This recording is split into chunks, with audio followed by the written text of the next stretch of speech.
Hi, and welcome back to this series of lessons on e-communication. In this lesson, we will discuss some guidelines for communicating when you are online. Guidelines are necessary whenever we communicate. They help us avoid misunderstandings and to show consideration to one another. But communicating online is different from communicating with someone face-to-face. When you're face-to-face with someone, you get clues from their expression and voice to help you understand how something is meant. These same clues are not there when you send an email. For example, if someone tells you, "Don't be silly," and smiles, you know that it is a joke. So, are you done with your job sheets yet? Don't be silly. But if you email the same phrase, it's quite likely that your meaning will be misunderstood. Well, hello there, Dawn. So what you're trying to say is that there are guidelines to help us communicate online. Exactly. And they even have a special name. By the end of this lesson, you should be able to define netiquette, describe responsible communication styles. When we work online, we have amazing freedom of speech. The internet is not controlled by any person, company, or country, and anyone can publish a web page. The internet is therefore a communication system that offers complete freedom of speech. I like this, freedom of speech. Freedom of speech is a wonderful thing, and it's great that we can use the net to say anything we like. But this certainly makes us realize that the way we communicate online will reflect on who we are. It will also impact on others around us. That's why we have netiquette. Netiquette? Netiquette is the name we use for the set of guidelines for communicating properly online. The word comes from the French word etiquette, which refers to a set of guidelines for polite behavior in society. So web surfers have added the letter N to the front of etiquette and created netiquette to describe the guidelines for polite communication behavior on the web. Netiquette, I get it. Clever girl. Just like other guidelines in life, you can use netiquette to avoid misunderstandings, to show consideration for others, to make life safer for everyone, and to help stay out of trouble. But first, let's talk about the ways that poor communication in general can lead to misunderstandings and in particular, discuss ways to improve your online communication skills. How can we avoid misunderstandings when communicating on the net? Well, Salai, here are a few tips. Firstly, watch your tone when you write an email to your friends. You can be informal and friendly. You can use abbreviations, slang, and colloquial language. But when you write a professional email asking for a holiday job or inquiring about career possibilities, you have to change your tone. If you are too friendly, the receiver might not take you seriously. So I need to match my tone to the person I'm writing to? That's correct. Remember, your writing should always be appropriate and suitable for the situation. So in terms of netiquette in particular, if you want to participate in a news group or chat room, take a bit of time to familiarize yourself with the tone and culture of the group. Once you've got a sense of how people behave, you can go ahead and participate in a way that won't cause you to feel embarrassed. Another netiquette tip is don't type everything in capital letters.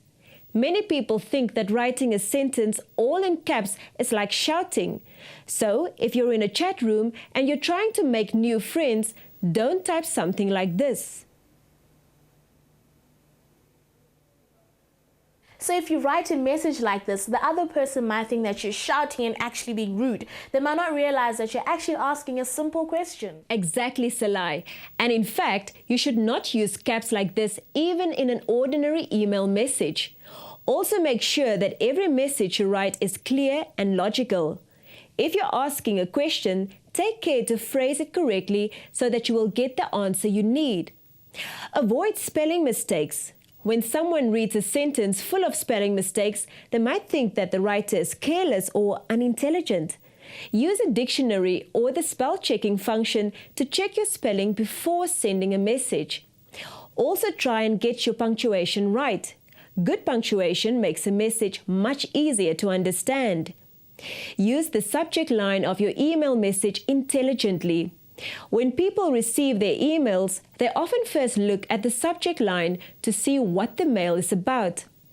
Make sure that you give the receiver enough information in the subject line so that they will open the email and read it. For example, if you need help finding a book on the history of computers, don't just title your message "Help Wanted." Rather make the subject more specific, like "Computer History Book Needed." That way, the receiver knows exactly what the message is about. Do a bit of research before asking questions. Although there's nothing wrong with asking a simple question, don't be lazy about it. Do some research first. Then, if you still can't find the answer, ask for assistance. People can get very annoyed and might send you sarcastic replies if you ask lazy questions on a mailing list or news group. For instance, if you ask, "How do I subscribe?" they will probably just tell you to look at the FAQs.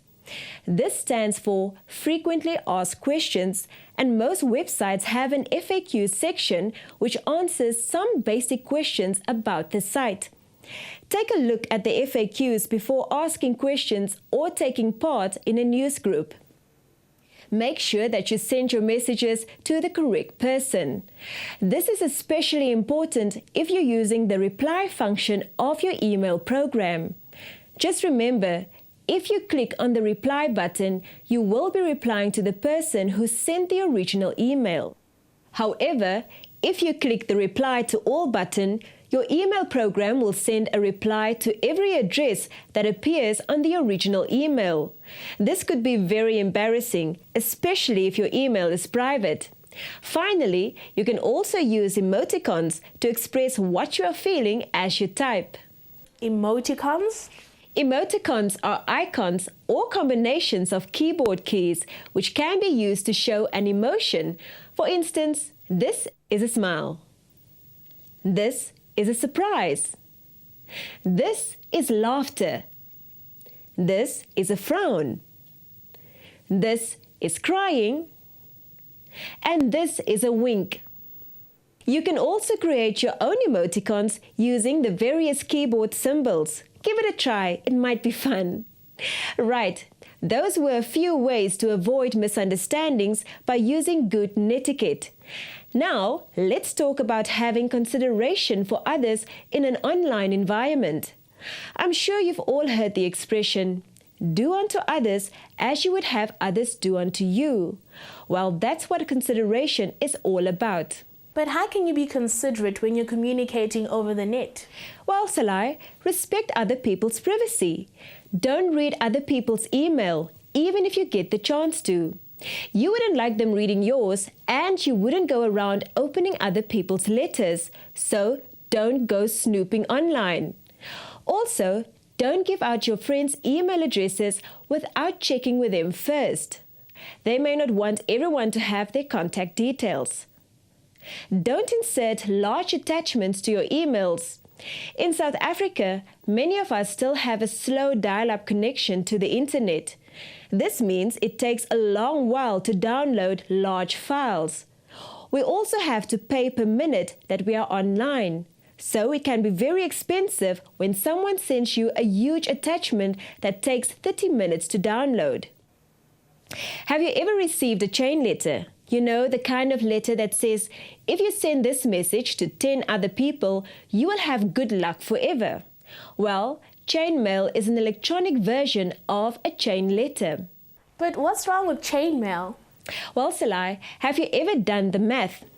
If you receive one email and send it to 10 people, and each one of them sends it to 10 people, and this happens just 6 times over, more than 1 million emails would have been sent. Wow! Indeed, having this much mail on the system can slow down networks and can get in the way of more important information. So rather don't pass on chain email at all. Always use antivirus software to scan incoming emails and attachments before you send them on to someone else. Viruses are a big problem for computers, and emails are used to spread them around the world. Some viruses can even go into your address book and automatically send themselves to everyone that you know. Well, those were some ways in which to make you more considerate of other people in the global internet community. Now, let's have a look at how Netiquette can make life better and safer for everyone. When you are in a chat room, you could say rude things, use bad language, be aggressive, or insult other people without them knowing who you are. Just remember, unlike communication in person, this kind of online behavior is the only thing that will help a person make a judgment about your character, and it's not going to make you any friends online. Don't use the internet to break the law.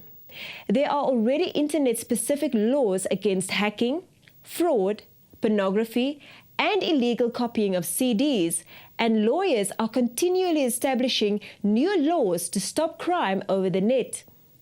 Do not plagiarize someone else's work. The World Wide Web is a wonderful resource for research, and it contains loads of information on all kinds of topics. But you should never copy information from an internet site and claim it as your own work.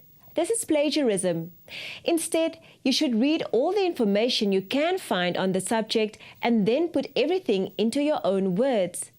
If you do quote something from a website, always acknowledge the source and say where you found the information. Plagiarism can lead to penalties such as getting 0 for assignments or projects, degrees being revoked, and authors losing their credibility and reputation. Also note that not all the information accessed via the internet is correct. Remember that anyone can post anything on the net, and you therefore have to be selective about the sources you use to get information. The tip is always to stick to well-known websites for factual information. Emails can also be used as legal evidence in a court of law. When you communicate via email or in discussion groups, your words are all written down.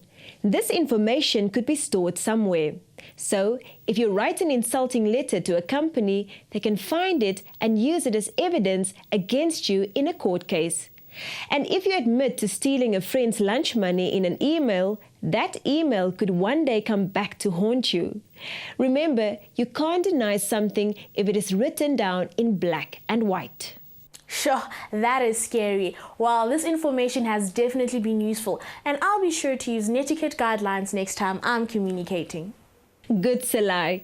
Now, here's your task for today. Write a brief definition of netiquette and why it is necessary. Draw up a poster detailing 5 netiquette guidelines. Then subscribe to a news group and lurk for a while. See if you can pick up netiquette guidelines that are being followed or not followed. This brings us to the end of our series on e-communication. Don't forget to visit our website for more information. Thank you for joining us. Goodbye.